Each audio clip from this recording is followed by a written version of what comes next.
Rajesh sir, आपका स्वागत है हमारी इस इंटरव्यू सीरीज में जिसका नाम है द थिंक रिच शो। इस शो का एक छोटा सा बैकग्राउंड, राजेश सर, ये हमने 1.5 साल पहले शुरू किया और अभी तक करीब 30 से ज्यादा प्रोमिनेंट पर्सनालिटीज को, प्रोमिनेंट बिजनेस लीडर्स को हम लोगों ने इसमें इंटरव्यू किया है।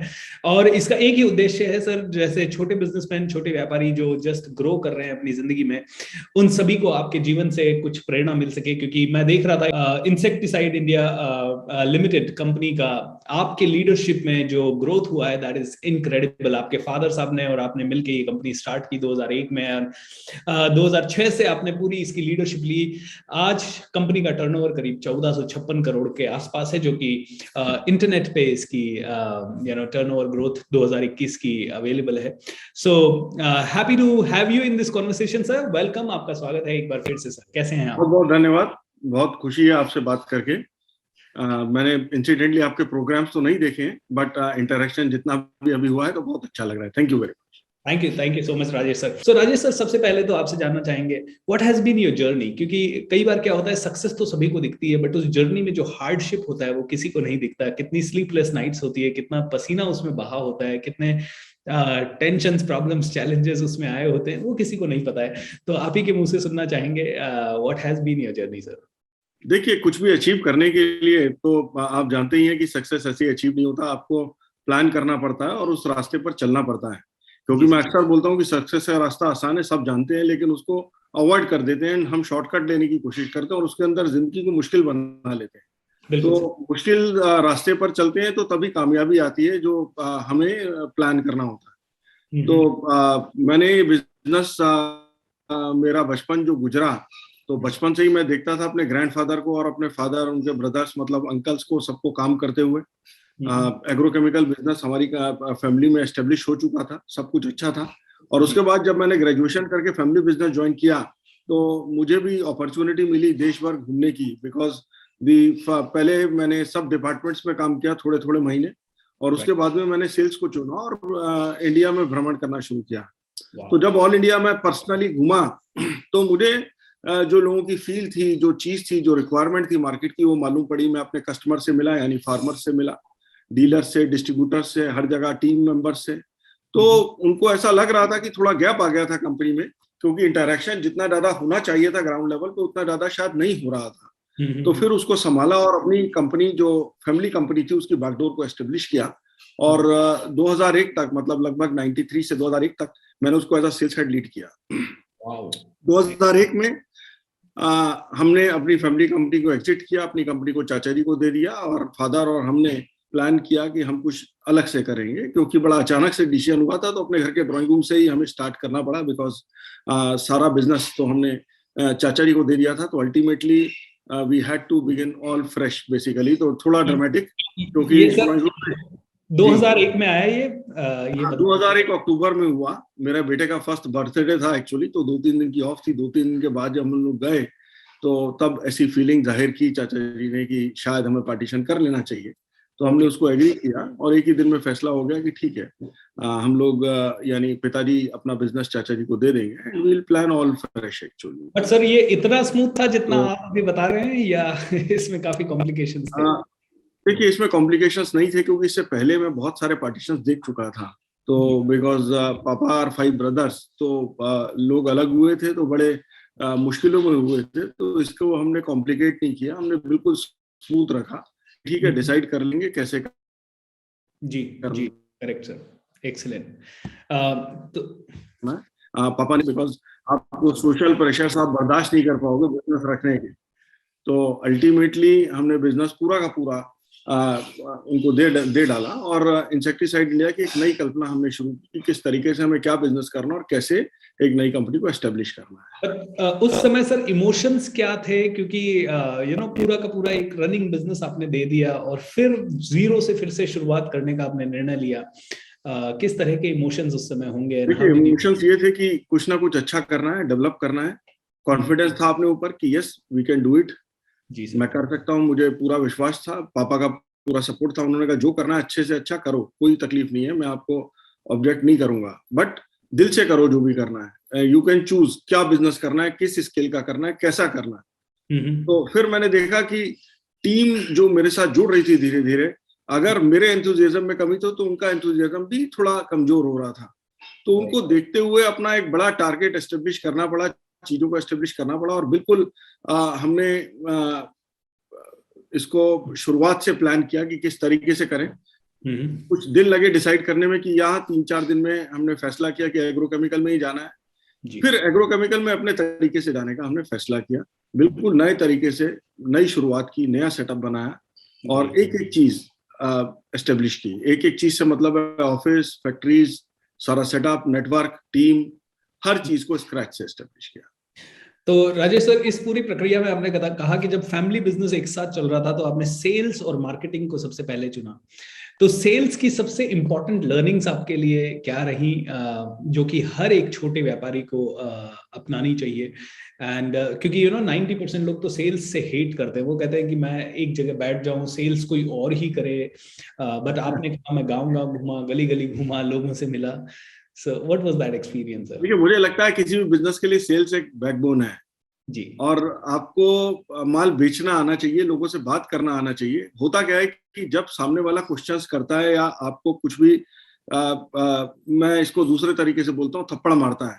थप्पड़ इन द सेंस कि आप बोलते हो 100 रुपए में दूंगा, वो कहता है 98 में दो, आप कहते हो अच्छा 98 में ले लो, 95 में आता है, बार्गेनिंग करना शुरू करता है, या कॉम्पिटिटर के प्रोजेक्ट को बढ़िया दिखाता है, या एक टेंडेंसी होती है परचेजर की किसी भी तरीके से आपको प्रेशराइज करके आपको डाउन करे और डाउनग्रेड करके आपसे बार्गेन करने की कोशिश करे, चाहे वो क्वांटिटी टर्म में हो, चाहे क्वालिटी टर्म में हो, चाहे पेमेंट टर्म में हो, कहीं ना कहीं आपको दबा के रखे।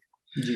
तो अगर आपके अंदर दम आ जाता है उसको फेस करने का और आप बात कर सकते हैं और एक अपनी रिलेशनशिप एस्टेब्लिश कर सकते हैं, तो उससे अच्छा और कुछ नहीं है। मैंने वही किया। बेसिकली 2 जनरेशंस की रिलेशनशिप पापा की ऑलरेडी थी, बिकॉज पापा भी सेल्स देखा करते थे, जो पिछले 10-15 साल में उन्होंने खास तौर पे किया था। उन्होंने हालांकि बिजनेस एस्टेब्लिश किया, लेकिन बाद में सेल्स देखते थे, तो उसको मुझे आगे बढ़ाना था क्योंकि बहुत अच्छी रिलेशनशिप थी पापा की।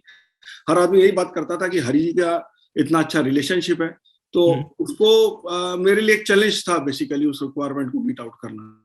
तो मैंने यही सोचा कि जो कमिटमेंट करेंगे पक्का करेंगे, लोगों को गुमराह नहीं करेंगे, जो बात करेंगे, जो सजेशंस देंगे, वो उनको ऐसे सजेशंस देंगे जो हो सकता है आज उनको अच्छे ना लगे, लेकिन कल याद करें कि yes we got the right suggestion from me. और वो आज भी पूरी इंडस्ट्री याद करती है कि जो बात करता हूँ मैं खुले दिल से करता हूँ, साफ बात करता हूँ, उनको सही बात को समझाता हूँ, उनको अच्छा लगने के लिए बात नहीं करता, उनको सही राय देने के लिए बात करता हूँ, और अल्टीमेटली दे अप्रिशिएट। आज सुनना चाहते हैं, आज बात करना चाहते हैं। हर सीजन की शुरुआत में लोग ज्यादा से ज्यादा बात करना चाहते हैं, मार्केट की बात समझना चाहते हैं, सिचुएशन को समझना चाहते हैं। तो मैं समझता हूँ कि इसी चीज को मैंने अपनी स्ट्रेंथ बनाया, क्योंकि जगह जगह जब घूमे तो लोगों के व्यूज पता लगे, मार्केट के रिक्वायरमेंट्स क्या है वो पता लगी। क्योंकि मैं हमेशा बोलता हूँ कि कंज्यूमर एक प्रोडक्ट नहीं चाहता, कंज्यूमर को चाहिए सोल्यूशन।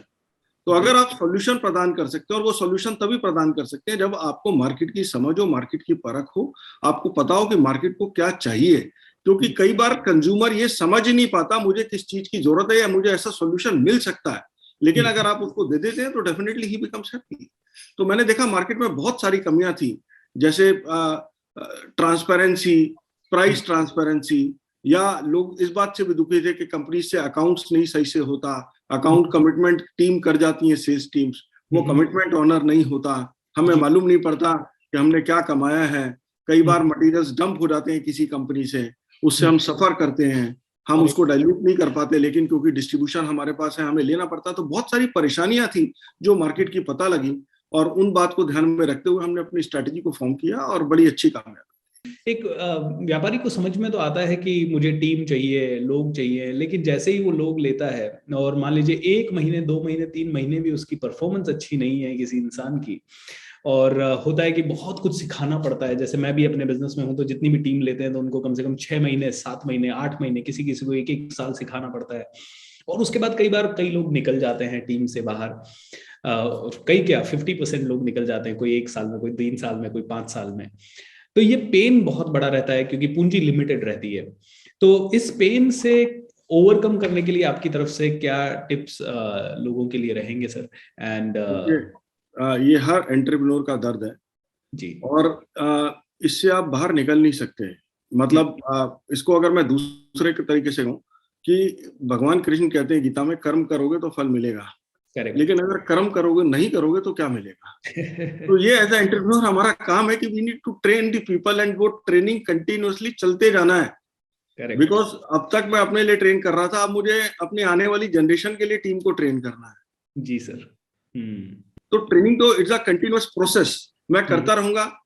लोग साथ देंगे, कुछ लोग निकल जाएंगे डिफरेंट फेजेस में, बिकॉज जब एक ट्रेन मैन पावर हो जाती है तो उसकी मार्केट वैल्यूएशन मैं टीम को भी समझाता हूँ कि भाई देखो, कई बार हो सकता है कि तुम्हें अपनी मार्केट वैल्यूएशन से ज्यादा पैसे मिल रहे हैं, और बहुत बार ऐसा भी हो सकता है, ऐसे फेजेस आ सकते हैं कि तुम्हें कम पैसे मिल रहे हैं। लेकिन अगर आप कंटिन्यूटी रखोगे और जुड़े रहोगे तो ultimately you will get your value. ऐसा नहीं होगा कि आप पूरी जिंदगी एक्सप्लॉइट होते जाओगे, आपको ऐसा लगेगा कि मेरी मार्केट वैल्यू इतनी है और मुझे इतना कम मिल रहा है। उसके लिए मैं एग्जांपल भी देता हूँ कि हैंडपंप का, जब आप हैंडपंप से पानी खींचना शुरू करते हैं तो पानी एक बार में नहीं आता, बहुत देर लगती है, और लेकिन जब आना शुरू होता है तो बहुत तेज धार होती है। बहुत लोग गलती ये करते हैं कि हैंडपंप पे थोड़े से पंप मारे, अरे भाई पानी नहीं निकल रहा, दूसरे हैंडपंप पे चले गए, फिर वहां पंप मारना शुरू किया, वहां भी मजा नहीं आया, फिर तीसरे हैंडपंप पे, उसको पानी मिलता नहीं है ढंग से, मिलता नहीं है क्योंकि उसने पूरी फोर्स लगाई ही नहीं बेसिकली जितनी एक जगह लगनी चाहिए थी। तो बार बार अगर जॉब चेंज करता है, सपोज मेरे यहाँ 10,000 रुपया ले रहा, 12,000 की जॉब कहीं लग गई, तो उसको 6 महीने मैनेजमेंट को समझने में लगेंगे, मैनेजमेंट को 6 महीने उसको समझने में लगेंगे। नेक्स्ट इंक्रीमेंट कब आएगा? अगर वो अपना प्राइम टाइम ऐसे ही वेस्ट कर देगा तो कुछ निकलेगा नहीं। तो इसमें इंपॉर्टेंट क्या है कि एम्प्लॉय के लिए अपॉर्चुनिटी होनी चाहिए आगे बढ़ने की, कुछ सीखने की, और एम्प्लॉय को ऐसा लगना चाहिए कि मेरा करियर ग्राफ ऊपर जा रहा है, मैं सीख रहा हूँ और मैं और ऊपर जाऊंगा। और एक कमिटमेंट ऑर्गेनाइजेशन के लिए उसको बिल्टअप करना पड़ता है, तो उसके लिए उसको इज्जत भी देनी पड़ेगी। बिकॉज मैं कई बार बोलता हूँ कि जैसे जैसे परिवार बड़ा होता जा रहा है, बहुत सारे हैट्स मुझे पहनने पड़ते हैं।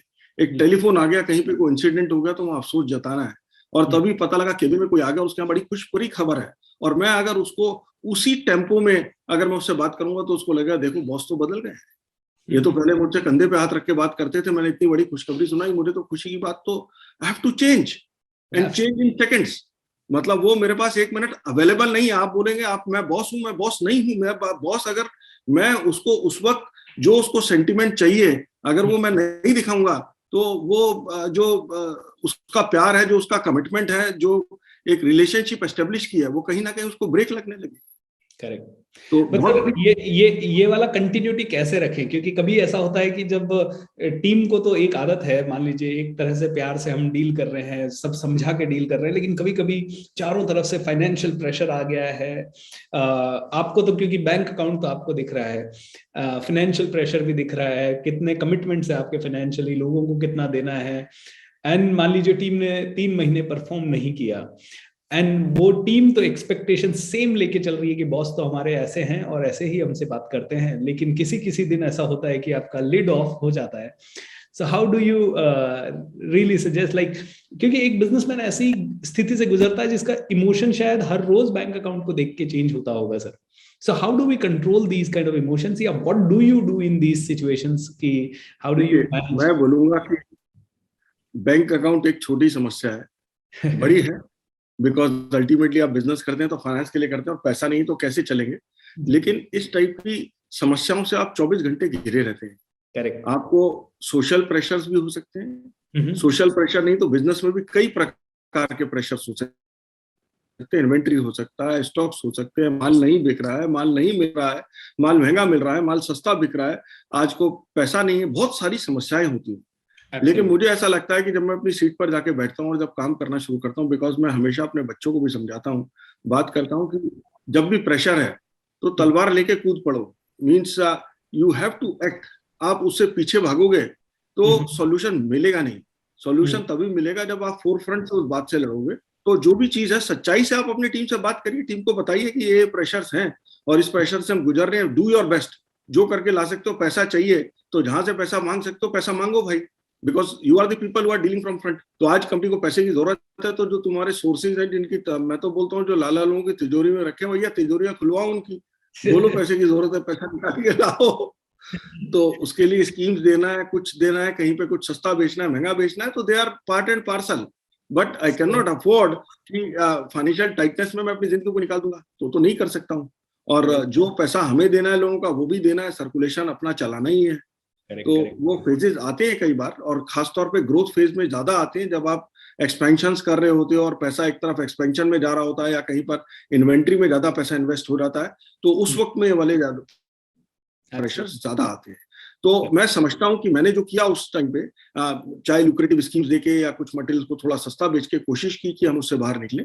इतना आसान नहीं होता, एकदम से आप बाहर नहीं निकल पाते, टाइम लगता है उससे निकलने में। बट आपको अपनी पेशेंस लूज करने से सॉल्यूशन नहीं निकलता। सॉल्यूशन तभी निकलता है जब आप पीसफुली आप काम को देखें, काम को सेटअप करें।